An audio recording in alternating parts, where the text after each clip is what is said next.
Hello. So, earlier this week I was watching Horror at 37,000 Feet, old 1973 movie, William Shatner. A bunch of people on an airplane transporting a druid sacrificial stone, and evil spirits start trying to kill them all. It's basically trying to kill them using cold. And one scene, two of the flight crew go back to check the cargo hold where this thing is being stored and get blasted with a large thing of cold. One of them dies, Russell Johnson, the professor from Gilligan's Island, unfortunately. He tends to have bad things happen to him in movies, it seems like. And the other one, he gets ice burn. It's so cold that it burns. And, the doctor on the movie's trying to explain this. And this is actually a real thing. I've actually had it happen to me. That's how I know it's a real thing. Also, Jules Verne wrote two books, Captain Hatteras, and he's trying to get to the North Pole. And in one of those books, it basically, what I think one's called Englishmen at the North Pole, and the other's the Desert of Ice, I think they're called. I could be wrong on that. But at one point, they're being tracked by a polar bear, so one of them's going to try to shoot it and takes his glove off, and unfortunately, his gun's very cold, and when he pulls the trigger, well, he doesn't pull the trigger, the gun burns his hand, and he drops the gun.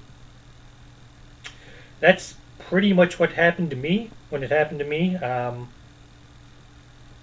It was a very cold winter, colder than normal winter. I think the nights were getting down to like 20 to 25 below zero. That's Fahrenheit. If you're using Celsius, it's somewhere around 30 below zero. And I forget if that's with or without the wind chill even.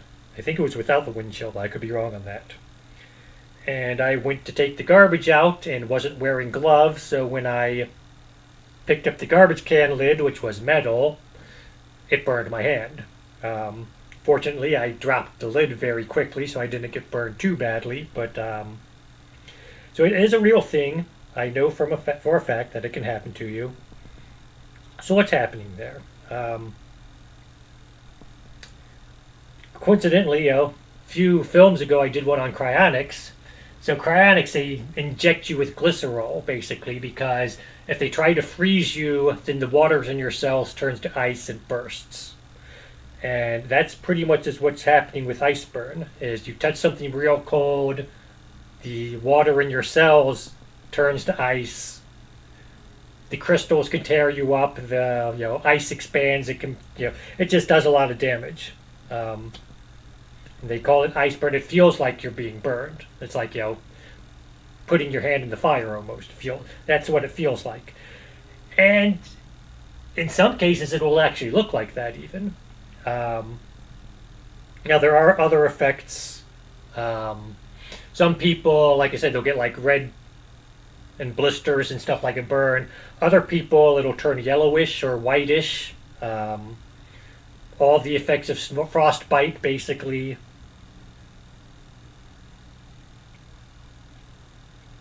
So, like I said, it's a very real thing.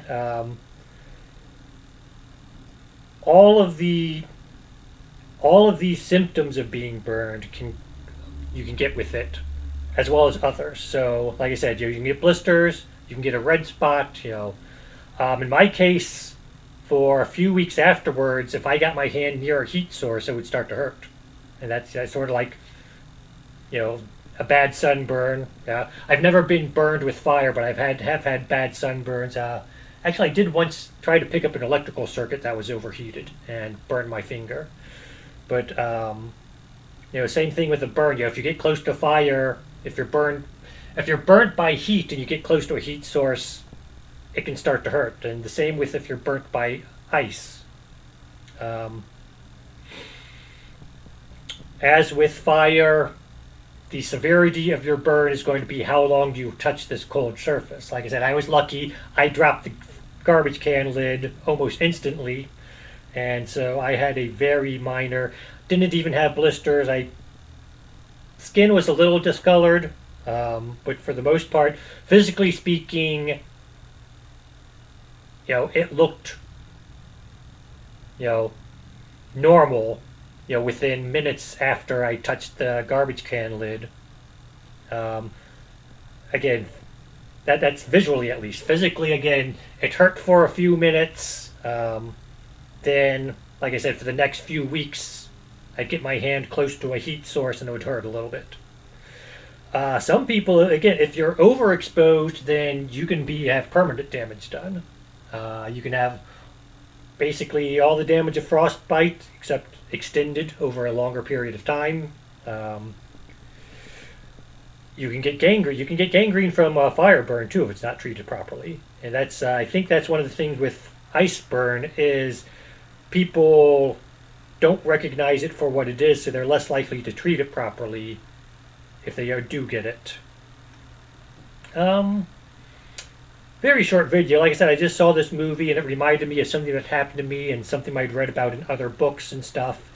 And like I said, you watch the movie and it sounds like a completely fictional thing that they just made up for the movie, and it's not. They actually, I don't know how much research they did into it, but they were actually quite accurate in it. And that's basically all I wanted to talk about. Have a good day.